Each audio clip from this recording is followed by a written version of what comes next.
السماء ماء فسالت أودية بقدرها فاحتمل السيل زبدا رابيا ومما يوقدون عليه في النار ابتغاء حلية أو متاع زبد مثله كذلك يضرب الله الحق والباطل فأما الزبد فيذهب جفاء وأما ما ينفع الناس فيمكث في الأرض كذلك يضرب الله الأمثال للذين استجابوا لربهم الحسنى والذين لم يستجيبوا له لو أن لهم ما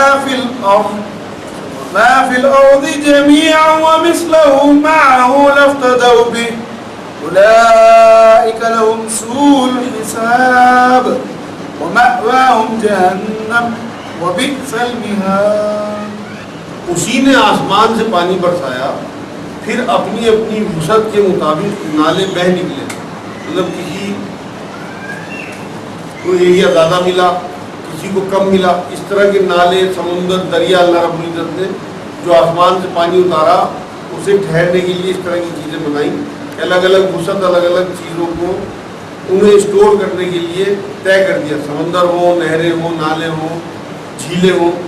پھر پانی کے ریلے نے اوپر چڑھے جہاز کو اٹھا لیا، اور اس چیز میں بھی جس کو آگ میں ڈال کر تپاتے ہیں، زیور یا ساز و سامان کے لیے اسی طرح کے جھاگ ہیں۔ مطلب یہاں اللہ نے مثال دی ہے کہ جو سونا ہو یا اور بھی دھاتو تپائے جاتے ہیں تو ان میں اوپر ایک جھاگ سا آ جاتا ہے، آپ لوگوں نے دیکھا بھی ہو، جب زیور تیار ہوتے ہیں تو کھوٹ باہر نکل جاتا ہے، لیکن وہ جھاگ دکھنے کے ہوتے ہیں، کچھ دیر کے بعد وہ نظر بھی نہیں آتے اور اصل چیز رہ جاتی ہے۔ بالکل اسی طرح سے کفر اور کافروں کا معاملہ ہے کہ یہ غالب نظر بھی آئے لیکن آخر میں ایک وقت ایسا آئے گا کہ جھاگ کی طرح سب اڑ جائیں گے، صرف اصل اللہ رب العزت حق اور اس کے مومن بندے ہی رہ جائیں گے۔ آگے فرمایا اسی طرح کہ جھاگ ہے، اس طرح اللہ تعالیٰ حق و باطل کی مثال بیان فرماتا ہے۔ اب جھاگ تو ناکارہ ہو کر چلا جاتا ہے، لیکن جو لوگوں کو نفع دینے والی چیز ہے وہ زمین میں ٹھہری رہتی ہے، مطلب ایمان اور حق وہ باقی رہتا ہے۔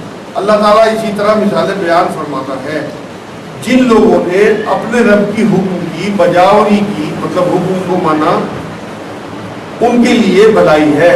مطلب پکار پہ ایک دم اللہ رب العزت کے ایک دم لبیک کہنے والے لوگ، اللہ کے رسول صلی اللہ علیہ وسلم کے بلانے پہ ایک دم ہاں کہنے والے لوگ، ان لوگوں کے لیے فرمایا کہ ان کے لیے بھلائی ہے۔ اور جن لوگوں نے اس کے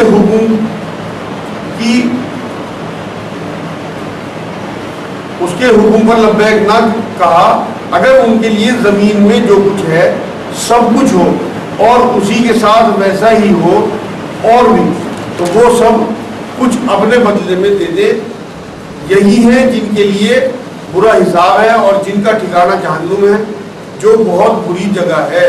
مطلب اللہ رب العزت کے احکام پہ ایک دم لبیک نہ کہنے والے اگر آخرت میں تمام تر چیزیں بھی پیش کریں جو دنیا میں، اور ان کی برابر اور بھی پیش، حالانکہ وہاں تو کچھ بھی نہیں ہوگا، ایک بار سانس نکلنے کے بعد تمام اختیار ختم، تمام مال، تمام عزت، تمام دولت، تمام صحت سب ختم، لیکن اگر مثال پیش کی گئی کہ یہ سب کچھ پوری دنیا میں جو کچھ ہو اور اس کے برابر اور بھی کچھ دینا چاہیں فدیے میں وہاں جان بچانے کے لیے، تو وہاں ان سے کچھ بھی قبول نہیں کیا جائے گا، کیونکہ وہاں صرف اور صرف بدلہ ہے، عمل یہاں پہ وہاں صرف بدلہ ہے۔ اور ایسے لوگوں کے لیے ٹھکانہ جہنم ہے جو بہت بری جگہ ہے۔ ڈرایا اللہ رب العزت نے کہ جو لوگ کفر کی حالت میں مرے، جو لوگ گناہوں کی حالت میں مرے، ان کے لیے ٹھکانہ جہنم ہے جو بری جگہ ہے۔ یہ دو رکوع سورہ رات کے آج کمپلیٹ ہوئے، تھوڑی بہت اب احادیث سن لیں، اس کے بعد انشاءاللہ فرمائے گا۔ میں ایک اور آپ کو اعلان کر دوں کہ ایک پروگرام اور شروع کیا ہے یہیں کی مرکز میں، ہم لوگوں نے سوال جواب کا 1 گھنٹے کا بدھ کے دن، اور اس کی ریکارڈنگ ہو رہی ہے یوٹیوب پہ ڈالنے کے لیے، اس لیے جس کے بعد بھی وقت ہو رات 9 بجے ہر بدھ کو یہیں پہ وہ صرف اور صرف سوال جواب اس میں ہوتے ہیں اور کچھ نہیں ہوتا۔ تو کسی کے پاس کوئی سوال ہو لے کے آئے اور اس کا فائدہ اٹھائیں، دیکھیں اللہ رب العزت کرے اس کا ایک فائدہ ہو۔ لوگ چند احادیث اب سن لیں۔ ایک بار حضور اکرم صلی اللہ علیہ وسلم نے یہ بات فرمائی کہ اسلام میں اگر کسی نے کوئی اچھا نیا کام شروع کیا اور اس پر جتنے لوگ عمل کریں ان سب کا ثواب بھی اسے ملے گا، اس کے ساتھ کہ عمل کرنے والوں کا اجر کم نہ ہوگا۔ ایسے ہی جس نے کوئی برا کام شروع کیا اور جتنے لوگ اس پر عمل کریں گے ان سب کے عذاب کے برابر اس پر عذاب ہوگا، اس کے ساتھ کہ عمل کرنے والوں کو بھی برا عذاب ملے گا۔ ایک اور حدیث پاک ہے، حضور اکرم صلی اللہ علیہ وسلم نے ایک بار فرمایا بندہ جب تک اپنے بھائی کی مدد میں لگا رہتا ہے اللہ اس کی مدد میں لگا رہتا ہے۔ ایک اور حدیث ہے مغرب کا وقت ہونے لگے تو بچوں کو گھر میں لے کر بیٹھ جاؤ، یہ شیاطین کے انتشار کا وقت ہے، مطلب پھر جب رات پوری چھا جائے تو اپنے کام میں لگ جائیں، لیکن خاص مغرب کے وقت بچے چھوٹے بچوں کو گھر سے نکالنے سے بچیں۔ ایک بار حضور پاک نے فرمایا کہ ریاکاری شرک خفی ہے، مطلب چھپا ہوا شرک، دکھاوا ڈرامے بازی دین میں چھپا ہوا شرک قرار دیا انہوں نے۔ ایک اور حدیث پاک ہے جس نے رمضان کے روزے رکھے اس کے شوال کے اور اس نے شوال کے بھی 6 روزے رکھے تو گویا اس نے پوری عمر کے روزے رکھے۔ اور ایک اور روایت میں یہ ہے کہ اس نے پورے سال کے روزے رکھے، ایک روایت میں ہے کہ اس نے پوری عمر کے روزے رکھے۔ ایک بار حضور پاک نے فرمایا عرفہ کے دن کا روزہ 9 ذی الحجہ کے روز مطلب 9 ذی الحجہ کا روزہ 2 سال کے گناہ معاف کرا دیتا ہے، اور 10 محرم کے روزے سے 1 سال کے گناہ معاف کر دیے جاتے ہیں۔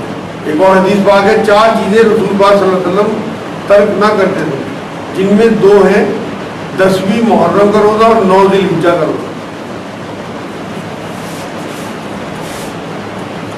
ایک بار حضور پاک صلی اللہ علیہ وسلم سے کسی صحابی نے پوچھا کہ حضور فرض نمازوں کے بعد سب سے افضل نماز کون سی ہے؟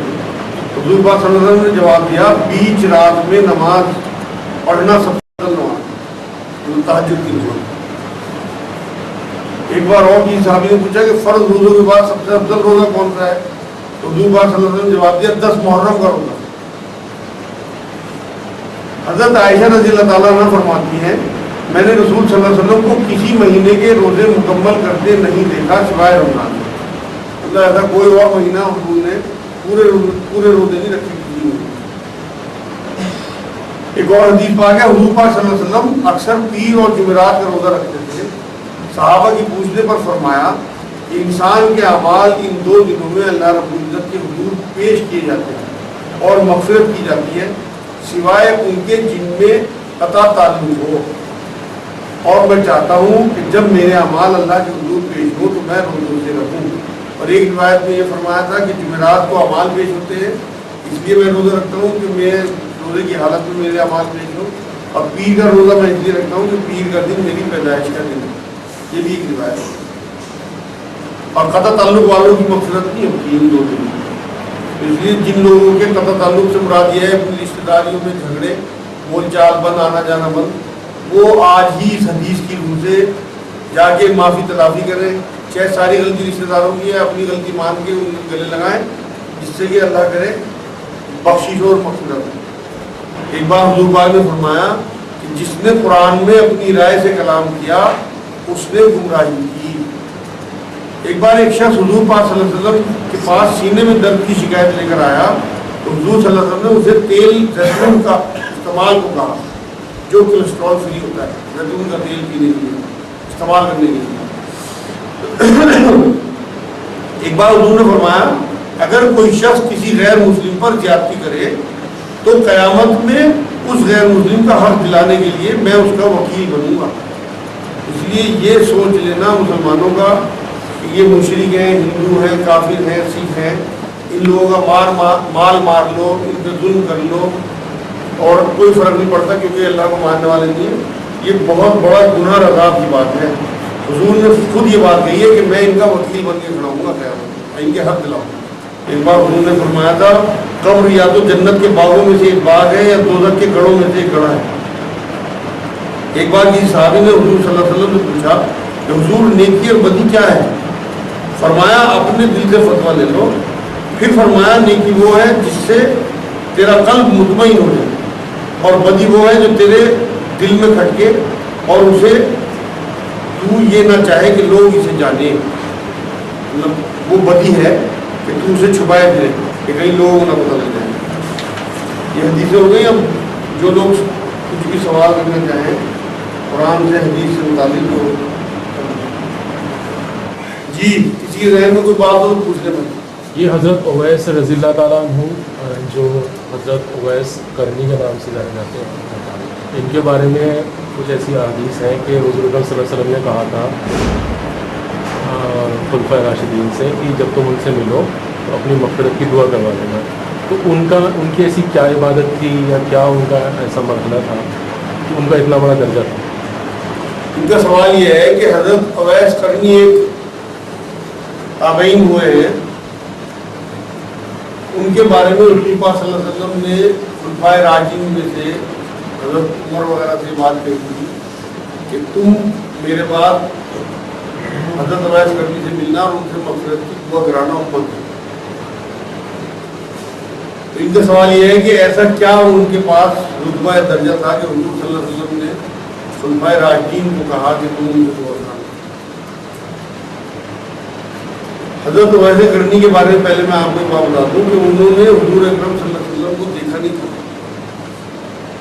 پھر بھی انہیں صحابی کا درجہ دیا جاتا ہے، رضی اللہ تعالیٰ عنہ کہا جاتا ہے، حالانکہ وہ تابعین ہے.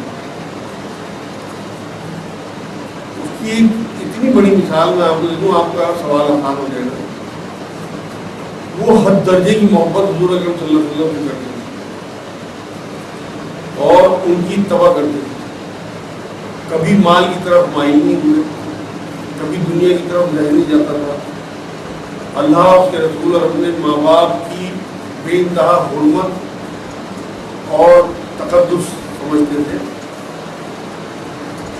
ایک بار حضور اکرم صلی اللہ علیہ وسلم سے ملنے کے لیے چلے گھر سے. ماں نے کہا تھا بیمار ماں نے کہ حضور سے ملنا اور فوراً واپس آ جانا، شام تک گھر پہنچنا. جب یہ پہنچے ہیں مدینہ منورہ، حضور اکرم صلی اللہ علیہ وسلم کسی سفر پہ تھے اور شام تک واپس آنا تھا. اگر یہ وہاں رکتے تو انہیں اگلے دن پہنچتے. ماں کا حکم ماننے کے لیے انہوں نے حضور صلی اللہ علیہ وسلم کا انتظار نہیں کیا اور اپنی ماں کا حکم مانا اور بیمار ماں کے پاس پہنچ گیا شام تک. حضور اکرم صلی اللہ علیہ وسلم بلکہ اس بات میں تھوڑا سا افسوس بھی ہوا جب آئے اویس کرنی آئے تھے اور مل نہیں پائے. اب جو ان کا سوال ہے اس کا جواب یہ ہے کہ جب حضرت عمر اور حضرت عثمان غالباً آتا ہے حضرت علی یہ جب ملنے کے لیے ان سے گئے ہیں تو انہوں نے حضور اکرم صلی اللہ علیہ وسلم کا حلیہ جب بیان کیا حضرت اویس کرنی نے یہ کہا کہ حضور صلی اللہ علیہ وسلم کی جو بھویں ہیں دونوں ملی ہوئی. حضرت عمر اور حضرت عثمان غنی رضی اللہ تعالیٰ عنہ نے کبھی کہانی یہ تھی فضیلت ان کی کہ حضور صلی اللہ علیہ وسلم کو کبھی دیکھا نہیں اور حلیہ مبارک بیان کیا.